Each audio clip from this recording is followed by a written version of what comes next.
Yasoda Nandana Brajana Ranjana Jamuna Tiravanachari Jamuna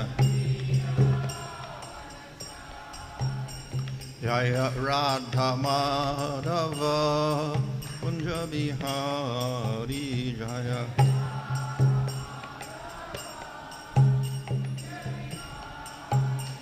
Hare Krishna Krishna Krishna Hare Hare Hare Rama Rama Rama Hare Hare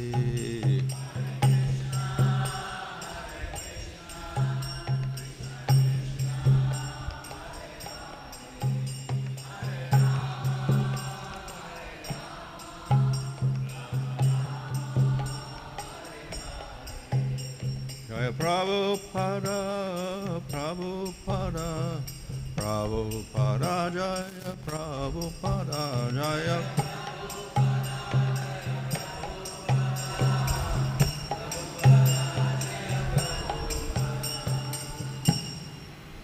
Jaya Vishnu Bhagavata Bhakti Maharaja Gacharya, also the seats of AC, Bhakti-Vedanta Songs of Prabhupada Ki Jai,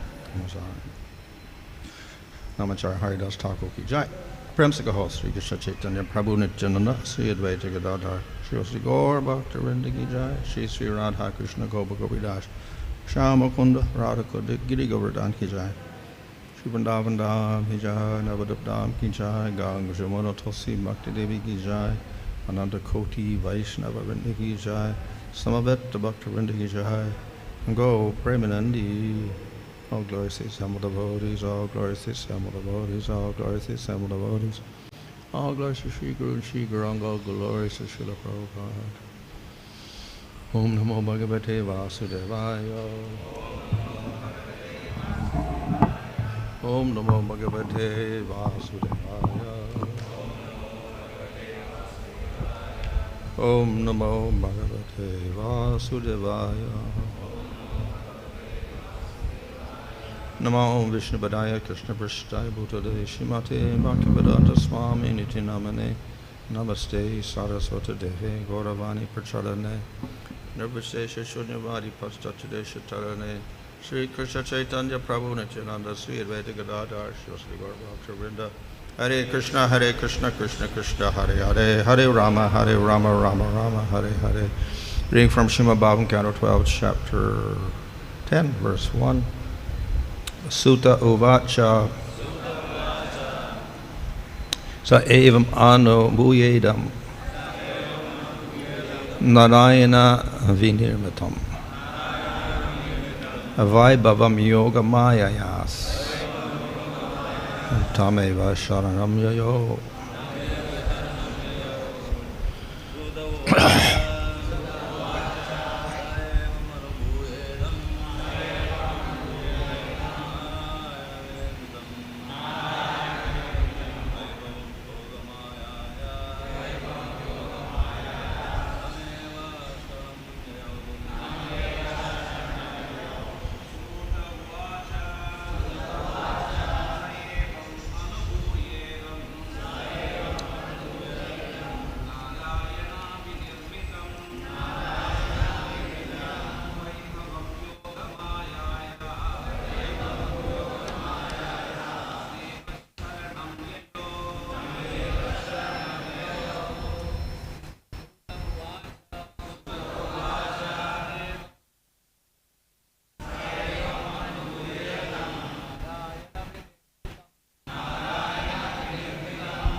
Sūta uvāca.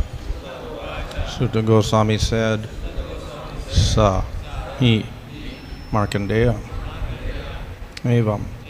In this way, anubhūya, experiencing idam, this nārāyaṇa-vinirmitam, manufactured by the Supreme Personality of Godhead.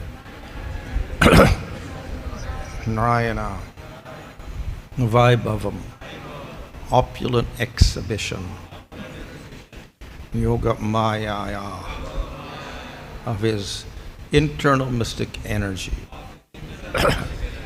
Tam, to him, evam, indeed, śaraṇaṁ, for shelter, yayau, he went.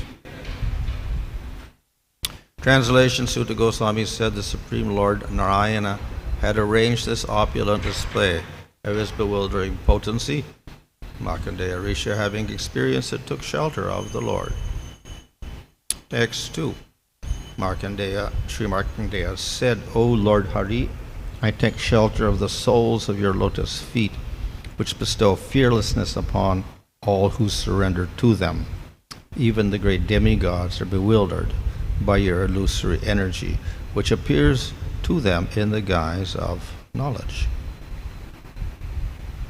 Purport: conditioned souls are attracted to material sense gratification as they meticulously study the workings of nature.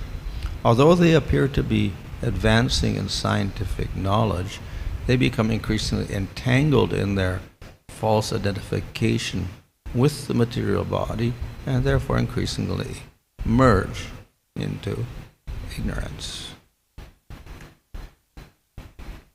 So, here, Mārkaṇḍeya Ṛṣi offers his respects to the Supreme Lord. இங்கே மார்க்கண்டேய ரிஷி தன்னுடைய மரியாதையை பரமபுருஷ பகவானுக்கு வழங்குகிறார்.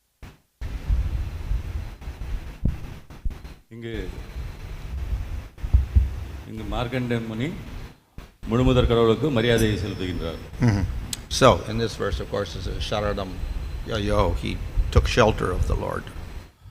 So, yogi மார்க்கண்டேயர் பகவானிடம் அடைக்கலம் புகுகிறார். And in verse 2 it says, Prapannāsmi, I have surrendered to you. இங்கு பிரபன்னாஸ்மி என்று சொன்னால் நான் உன்னிடம் சரணடைகிறேன் என்பது பொருளாகும். So the words surrender and taking shelter are often used in relation to the devotee's relationship with the Lord. ஆகவே இந்த சரணடைவது தஞ்சம் புகுவது என்பது பொதுவாக பக்தர்கள் பகவானுடன் தொடர்பு கொள்ளும்போது உபயோகிக்கின்றார்கள். We see at the end of the Bhagavad Gita, again Krishna says, surrender unto me. பகவத்கீதையில் கூட கிருஷ்ணர் உரைக்கின்றார், என்னிடம் சரணடை. So this is an essential part of bhakti. ஒரு விதத்தில் பார்த்தால் இது பக்தியின் ஒரு முக்கியமான அங்கமாகும். Of course, it's also identified as one of the angas of bhakti. அதே சமயத்தில் இது பக்தியின் ஒரு அங்கமாகவும் கருதப்படுகின்றது. So there are 64 ways in which you can perform devotional service. பக்தி சேவையில் 64 விதமான செயல்பாடுகள் கூறப்பட்டுள்ளன.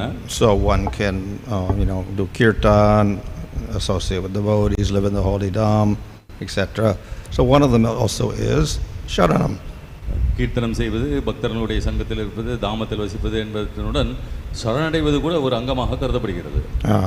Of course, this is not so easily performed in the sense that hearing, we can just use our ear to hear, or kirtan, we use our voice. So it's a little bit different from those angas. ஆனால் இந்த சரணடைவது என்பது அவ்வளவு எளிதாக அடையப்படுவதில்லை. ஏனெனில் கீர்த்தனம் என்று சொல்லும் பொழுது நாம் வாயை விட்டு பாடுகின்றோம், ஸ்ரவணம் என்பது காது கொடுத்து கேட்கின்றோம். Yet we see an element of surrender is always there, and therefore Krishna uses the word, and here the word is also used. பகவானுடைய பல்வேறு பக்தி அங்கங்களில் சரணடைவது என்பதும் ஒன்றாக இருக்கிறது, அது இங்கு வலியுறுத்தப்படுகிறது. And in fact, when Jiva Gosvāmī discusses in Bhakti Sandarbha the different angas of bhakti, he puts this as the first anga of bhakti. ஜீவ கோஸ்வாமி அவர்கள் பக்தி சந்தர்ப்பத்தில் பக்தியினுடைய அங்கங்களை பற்றி பேசும் பொழுது இது பக்தியினுடைய ஒரு பலனாகவும் விளக்குகிறார். Of course, in nectar devotion, what is the first anga? பக்தி ரசாந்தசங்கவில் பக்தியின் முதல் அங்கமாக என்ன சொல்லப்படுகிறது? So actually the first anga there is to take shelter of the lotus feet of a guru.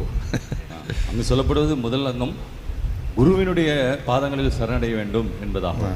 So even there somehow we have to take shelter. இதிலிருந்து நாம் புரிந்து கொள்ள வேண்டியது என்னென்றால் ஏதோ ஒரு விதத்தில் நாம் சரணடைய வேண்டும் அல்லது அடைக்கலம் எடுத்துக்கொள்ள வேண்டும் என்பதாகும். So it is an essential component of bhakti itself. ஆகவே சரணடைவது என்பது பக்தியின் ஒரு முக்கியமான அங்கமாக கருதப்படுகிறது. But it can also be practiced as an anga, separate anga. ஆனால் இது தனிப்பட்ட ஒரு அங்கமாக பழக்கப்படுத்தப்படுவதில்லை. So what does that surrender mean? ஆகவே இந்த சரணடைவது என்பதன் பொருள் தான் என்ன?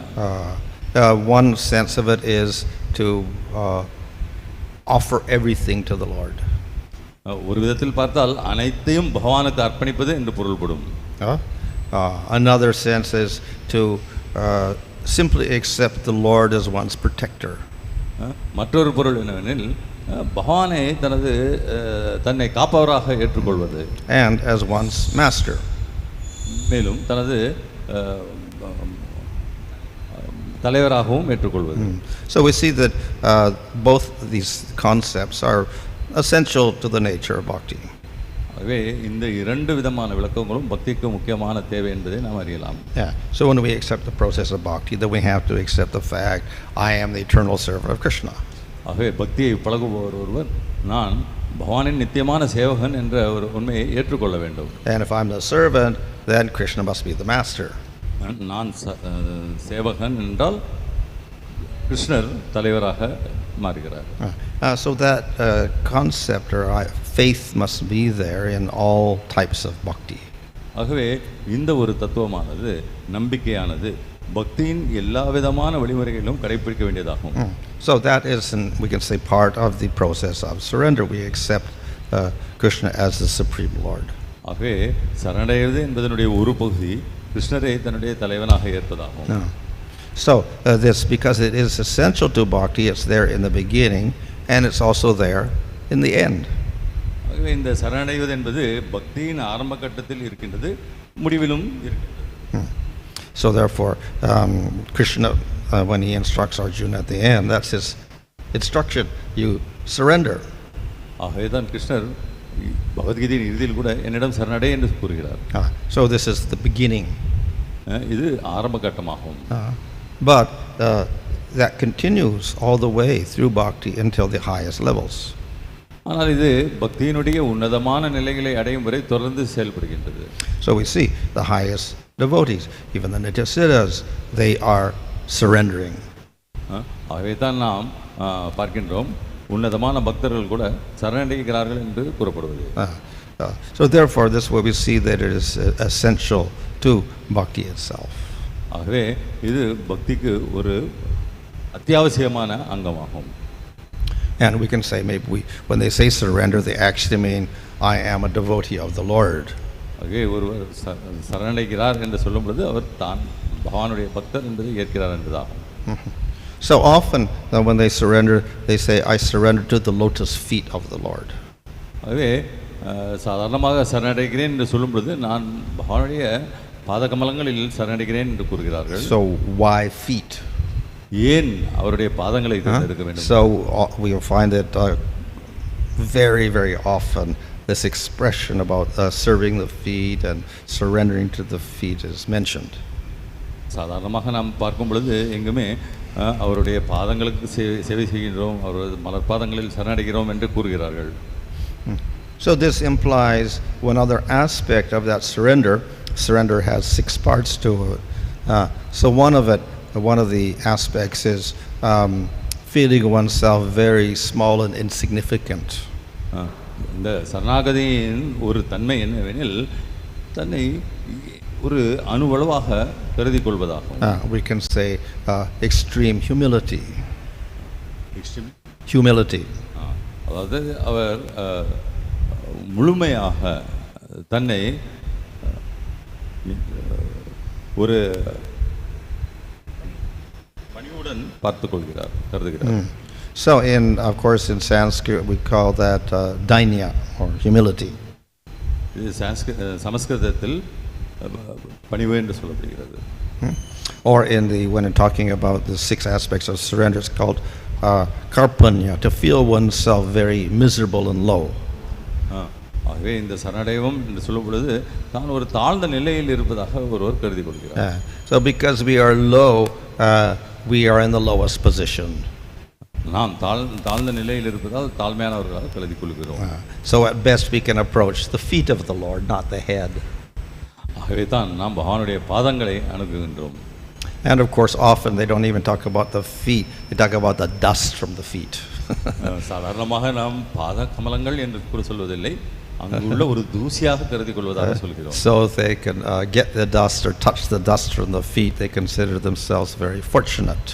ஆகவே அந்த பாத கமலில் உள்ள பாத துளிகளை நாம் தொடுகிறோம் என்பது அது மிகவும் அதிர்ஷ்டவசமான ஒரு நிலையாக கருதுகின்றோம். Or even more, if they consider themselves more unfortunate, they'll say, simply let me remember the dust from the feet of the Lord without even approaching the feet at all. சில சமயம் துரதர்ஷவசமானவர்கள் என்று கருதும் பொழுது கூட பகவானை கூட அணுகாமல் அவருடைய பாத துளிகளை அணுகுவதாக கருதி கொள்கின்றோம். Or if they can't even remember, then at least let me desire the dust from the lotus feet of the Lord. ஆகவே நாம் அவரை நினைக்கும் பொழுது கூட அந்த துளியை விட அதிகமானதாகவும் கருதுவதில்லை. So all of these are expressions of that great humility in their surrender. ஆகவே இவை அனைத்துமே அந்த பணிவு தன்மையையும் மற்றும் சரணாகதியையும் அறிவுறுத்துவதாகும். Of course that should automatically be there for a devotee in a low position, but it is also there in the highest devotees. இது பக்தி பழகுவதில் தாழ்ந்த நிலையில் உள்ள பக்தர்களிடம் மட்டுமல்லாமல் மேன்மையான நிலையை அடைந்த பக்தர்களிடமும் காணப்படுகிறது. So thus it expresses itself in the highest type of prema. இதுவே ஒரு உன்னதமான பிரேமையின் நிலையாகவும் கருதப்படுகிறது. And the greatest devotees are those who are aspiring for the dust of the lotus feet of Krishna. ஆகவே மிகவும் உன்னதமான பக்தர்கள் என்பவர்கள் பகவானுடைய பாததுளிகளுக்காகவே இயங்குகிறார்கள்.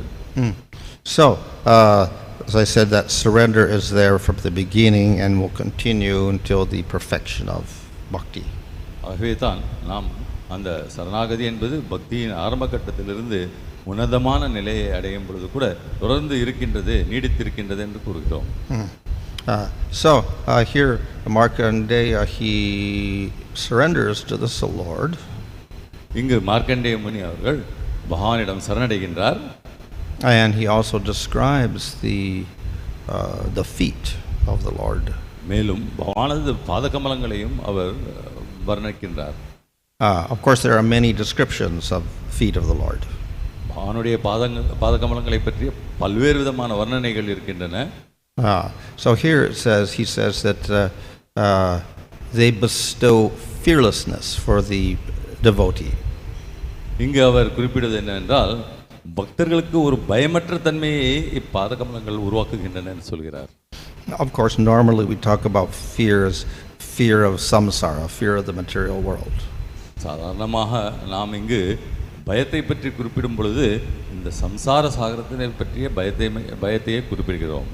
So therefore by surrendering to the Lord, by performing bhakti, we are free from the influence of samsara. ஆகவே பகவானிடம் சரணடையும் பொழுது அவரிடம் தஞ்சம் புகும் பொழுது நாம் இந்த சம்சார சாகரம் என்னும் பயத்திலிருந்து விடுபடுகின்றோம். Of course for devotees we would think that simply being free of samsara is actually not so pure. ஆனால் பக்தர்களுக்கோ இந்த சம்சாரத்திலிருந்து விடுபடுவது என்பது தூய்மையான ஒரு நிலையாக கருதப்படுவதில்லை. This is what the yogis and gyanis desire. Let me get free of the material world.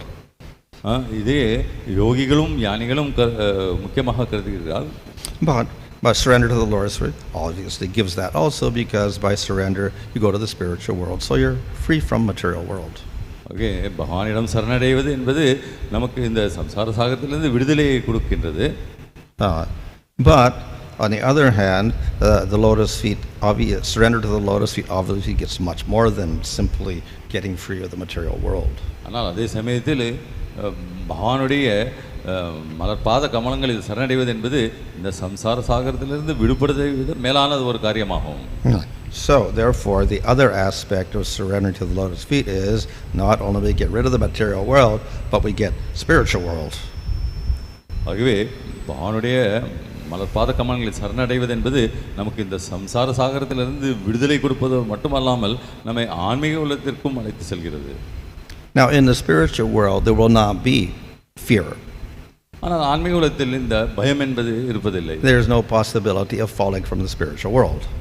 அந்த ஆன்மீக உலகத்திலிருந்து நிலை தவறுவது என்பதற்கு வாய்ப்பு இல்லை. So why would the pure devotees have any fear at all? ஆகவே அங்கு பக்தர்களுக்கு ஏன் தான் பயம் என்பது இருக்க வேண்டும்?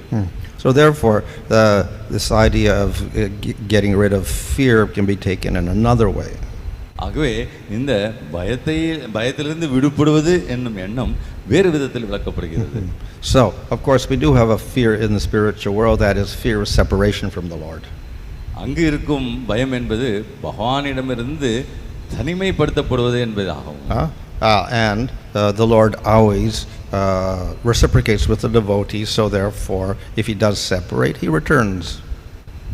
பகவான் சாதாரணமாக பக்தர்களுடைய ஆசைகளுக்கு பிரதிபலிக்கின்றார். ஆகவே அவர் திரும்பவும் அவர்களிடம் துணை புரிகின்றார். So in other words, after separation, the Lord meets the devotee again. வேறு விதத்தில் சொன்னால் பிரிவிற்கு பிறகு பகவான் பக்தர்களை மீண்டும் சந்திக்கின்றார். And why does he do that? Because he is controlled by devotees. இதை ஏன் அவர் செய்கின்றார்?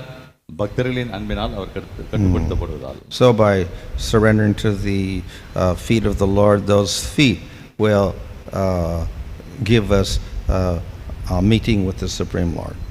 ஆகவே பகவானுடைய மலர் பாதங்களில் சரணடைவதன் மூலமாக நமக்கு பகவானை சந்திக்கும் ஒரு வாய்ப்பு ஏற்படுத்தப்படுகிறது. So in this way, the devotee is always dedicated to surrendering and serving the lotus feet of the Lord. ஆகவே இவ்வாறாக பக்தர்கள் எப்பொழுதும் பகவானிடம் சரணடைவதிலும் அவருக்கு சேவை செய்வதிலும் ஈடுபடுகிறார்கள். So this may be literal. இது ஒரு எழுத்து வாரியாக சொல்லப்படுவதாகும். Because one, the devotees offer the respects in front of the Lord's feet. ஏன் பக்தர்கள் பகவானுடைய மலர் பாதங்களில் மரியாதை செலுத்துகிறார்கள். But they may also literally serve the lotus feet. For instance, we see Lakshmi is there at the feet of the Lord, massaging his feet. அதே போன்று உண்மையாகவே பக்தர்கள் பகவானுடைய மலர் பாதங்களில் சேவை செய்யலாம். ஏற்றளவில் மட்டுமல்லாமல், ஏனெனில் நாம் பார்க்கின்றோம் லக்ஷ்மி அவர்கள் பகவானுடைய மலர் பாதங்களில் எப்பொழுதும் சேவை செய்து கொண்டிருக்கின்றார். So when the devotees from Vraja met the devotees from Dwarka and Kurukshetra, then the queens began to describe how Krishna married them. ஆகவே துவாரகா குருக்ஷேத்திர போன்ற இடங்களில் வந்து பக்தர்கள் அவருடைய துணைவியர்கள் பகவானுடைய துணைவியர்கள் எவ்வாறு மனம் புரிந்து கொண்டார் என்பதை விளக்க முயற்சிக்கிறார்கள். So they all, most of them, they end their description by saying, "May I serve the lotus feet of the Lord." பெரும்பாலான இவர்கள் நான் பகவானுடைய மலர் பாதங்களில் சேவை செய்ய முடியுமா என்பதையே ஒரு முடிவாக சொல்கிறார்கள். And one of them says, one of the queens says, "May I always massage your lotus feet." ஆகவே அவர்கள் எப்பொழுதும் நான் உங்களுடைய திருப்பாதங்களை பிடித்து விட முடியுமா என்பதையே முடிவாக சொல்கிறார்கள். So that is the aspiration of the very intimate devotees of the Lord. ஆகவே மிக நெருக்கமான தொடர்புடைய பக்தர்களுடைய எதிர்பார்ப்பு எப்பவும் இதுவாகவே இருக்கின்றது. So those who are not so intimate may aspire simply to serve the Lord. பகவானிடம் நெருக்கமான தொடர்பு கொள்ளாதவர்கள் பகவானுக்கு சேவை செய்ய வேண்டும் என்ற ஒரு எண்ணத்தை மட்டுமே கொண்டிருக்கலாம். But they do so in a very humble attitude. So they also express it, "May I serve your lotus feet." அவர்களும் ஒரு பணிவை காண்பிப்பதன் காரணமாக உங்களுடைய மலர் பாதங்களில் சேவை செய்ய முடியுமா என்று கேட்கலாம். In any case, all of this represents an essential nature of bhakti itself. எப்படி இருப்பினும் இவை இந்த மலர் பாதங்களில் சேவை செய்வது பக்தியினுடைய அத்தியாவசிய தன்மையை குறிக்கின்றது. Hare Krishna. Hare Krishna.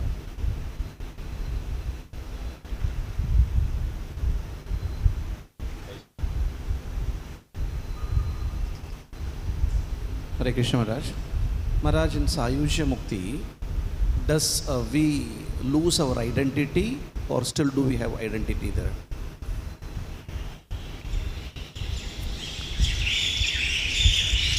இந்த சரணாகதி என்பது மூலமாக நாம் நம்முடைய தனித்தன்மையை இழந்து விடுகிறோமா? So in Sayujya, we don't think of ourselves as an individual and there are other jivas, etc. It's all one jiva, one consciousness. இந்த சயுஜ்யா என்ற முக்தி பெறும் பொழுது அனைத்தும் ஒன்றரை கலந்த நிலையையே விளக்குகின்றது. This is a state of non-duality so that we don't see differences. அங்கு ஒருமை என்ற தன்மையை விளங்குகிறது, இருமை இருப்பதில்லை. So ultimately, because there is no difference, we cannot even be conscious of another entity. ஆகவே அங்கு இருமைக்கு இடமில்லை என்பது மற்றவரை பற்றி நாம் பிரஜையுடன் இருக்கிறோம் என்று சொல்ல முடியாது. Because then there will be two again. I'm aware of somebody else, so that doesn't exist. இருமை இல்லை என்றால் பிரஜை என்பது மற்றவரை பற்றிய உணர்வு என்பது இருப்பதில்லை. Hare Krishna. Hare Krishna Maharaj. Maharaj, towards the beginning of the session you said that this surrender can be actually practiced as an anga of bhakti. So can you just elaborate on that? Because we see other processes like śravanam, kirtanam that we understand, that is, for me it is understandable that we can chant, we can recite verses, read scriptures. Yeah. How do we practice surrender?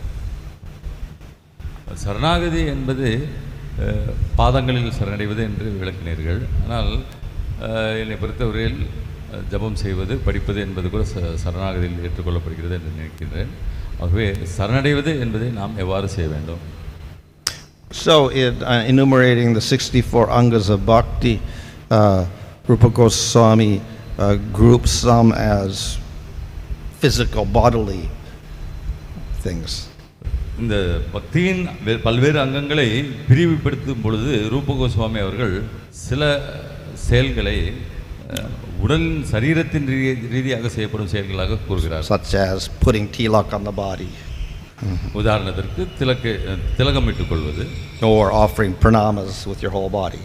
அல்லது பிரணாம் செலுத்துவது. And then we have some to engage the eye, like seeing the deity. நம்முடைய கண்களை கொண்டு பகவானை தரிசிப்பது. We engage the taste by taking prasadam. பிரசாதத்தை உண்பதன் மூலமாக நாவின் ருசி காண்பது. Engage the ear in hearing. காதுகளை கொண்டு கேட்கின்றோம். We engage the voice in all sorts of things like kirtan, songs and praises and all these, so many angas related with that. நம்முடைய குரலை கொண்டு பாடுகின்றோம், பகவானது புகழ்களை பரப்புகின்றோம். And we can engage the mind also. நாம் நமது மனதை கூட பகவானது சேவையில் ஈடுபடுத்துகின்றோம். So we have śaraṇaṁ and jhana.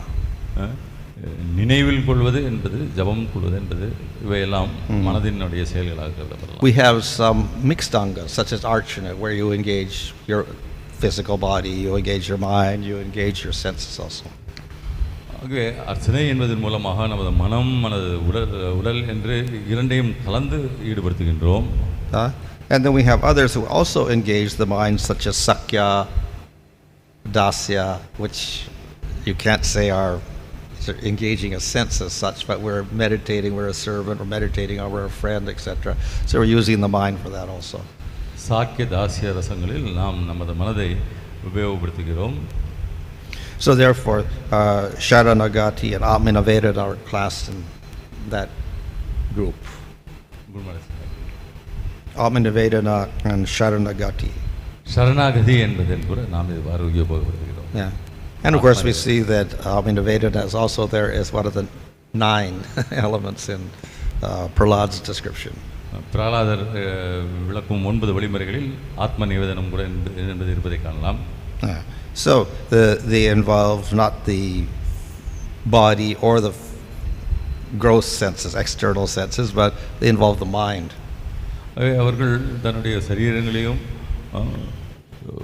புலன்களையும் உபயோகித்து மனதையும் உபயோகித்து சேவை செய்கிறார்கள். But the definition of sadhana bhakti given in nectar devotion is kriti sadhya, to engage the senses, including the mind. in activities of bhakti.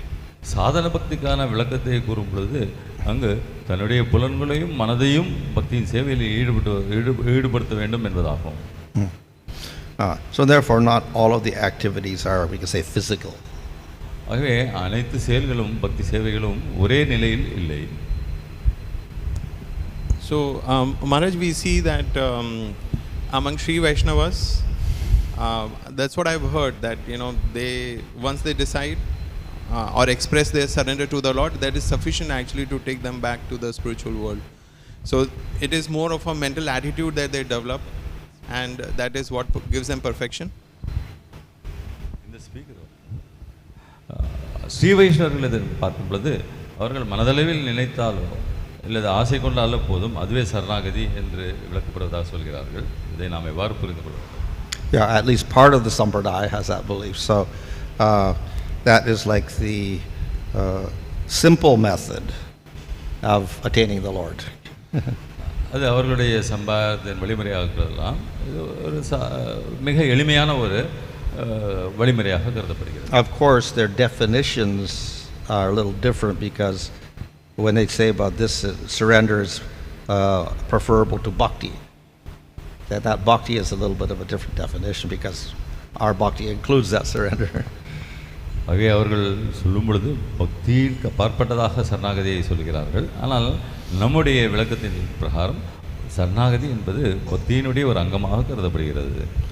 But as Sūta Gosvāmī points out, that surrender is an essential element, so therefore he puts it as the first anga. ஆனால் ஜீவ கோஸ்வாமி அவர்களும் இந்த சரணாகதி அடைவது என்பது பக்தியின் ஒரு அத்தியாவசியமான அங்கமாக விளக்குகின்றார். So Maharaj, which means that these 6 items of surrender is something that we can remind ourselves frequently and tune our consciousness to that. ஆகவே இந்த சரணாகதியின் 6 அம்சங்களை நாம் நம்முடைய சேவையின் பொழுது உபயோகித்து நம்முடைய மனதை அதற்கேற்றாற்போல் நிலைநிறுத்திக் கொள்ள வேண்டும். Well, yes, since they are, we can say, essential or inherent elements of bhakti, then it's favorable to think of those elements when we're practicing bhakti.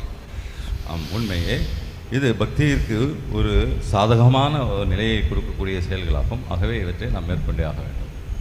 Maharaj, one more thing. In the second verse, the second part of the verse, it says that even the great demigods are bewildered by your illusory energy, which appears to them in the guise of knowledge. இந்த இரண்டாவது பதத்தில் மாயை என்பது ஞானிகள் போன்றவர்களுக்கு ஒரு ஞானமாக தோன்றுகிறது, ஆனால் அது நம்மை பயமுறுத்துவதாக இருக்கின்றது. So does that mean that the knowledge of the material world is what bewilders them? That the knowledge that they have of this material world? இங்கு பௌதிக உலகத்தை பற்றிய ஞானம் அவர்கள் கொண்டுள்ள ஞானம் தான் அவரது மனதை கலங்க வைக்கின்றதா? In the purport, that's the way it's taken, that knowledge, material knowledge, is ultimately bewildering. It's not knowledge. இந்த விளக்க உரையில் சொல்லப்பட்டுள்ளது என்னவெனில் இந்த பௌதிக ஞானம் என்பது மனதை கலங்கடிக்கக்கூடியது என்று விளக்கப்பட்டுள்ளது. We can also take it as another type of jnana, that is impersonal jnana. இதை நாம் வேறு விதமாக எடுத்துக்கொள்ளலாம். இந்த ஞானத்தை நாம் அருவவாத ஞானமாகவும் ஏற்றுக்கொள்ள முடியும். So those in sattva maybe get bewildered by that knowledge and then go for liberation instead. ஆகவே சத்துவகுணத்தில் உள்ளவர்கள் இந்த அருவவாத ஞானத்தினால் கலங்கி முக்தி என்ற நிலையை தேடி அலையலாம். Any online questions? Hare Krishna Maharaj, Pranam, your servant Guru Sūta. Am I audible, Guruji? Yes. Yes, Prabhu. So we see that the gopas, we see that the cowherd boys play with Krishna as an equal. There is no idea of service. How to understand this? Prabhu, it is not clear. Audio is not clear. No idea of service where? Once again, we see that the cowherd boys were relating themselves with Krishna in equal, and that's how they were playing. There was no idea of service between them. So how to understand this? கோபர்கள் கிருஷ்ணருடன் உறவு கொள்ளும் பொழுது அங்கு சரணாகதி என்ற நிலை இருப்பதில்லை, சேவை என்ற எண்ணம் இருப்பதில்லை. இது எவ்வாறு நாம் கருத வேண்டும்? Well, I don't know the context, but I would suppose it means that they didn't have dasya, in the sense that there was a big difference between Krishna and the cowherds, because in Sakya everybody is equal. அவர்கள் தாசிய ரசத்தில் இல்லை என்ற நிலையில் சாக்கிய ரசத்தில் இருப்பதனால் அவர்கள் ஒரே நிலையில் இருப்பதாக கருதி கொள்கிறார்கள். In dasya, the Lord is superior and the devotee is inferior. தாசிய ரசத்தில் பகவான் மேலான ஒரு நிலையிலும் பக்தர்கள் ஒரு தாழ்வான நிலையிலும் இருக்கின்றார்கள். But if that is present, then one cannot play with the Lord. ஆனால் அத்தகைய ஒரு மனநிலை இருப்பின் பகவானுடன் ஒரே நிலையில் நாம் விளையாடுவது என்பது நடக்காது.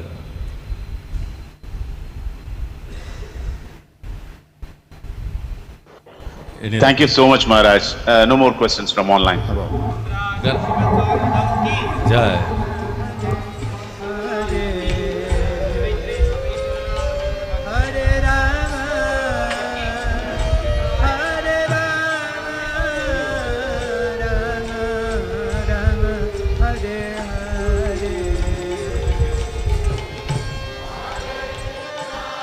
Hare Krishna, Krishna Krishna, Hare Hare, Hare Ram, Ram Ram, Hare Hare, Hare Krishna, Krishna Krishna, Hare Hare, Hare Ram, Ram Ram, Hare Hare.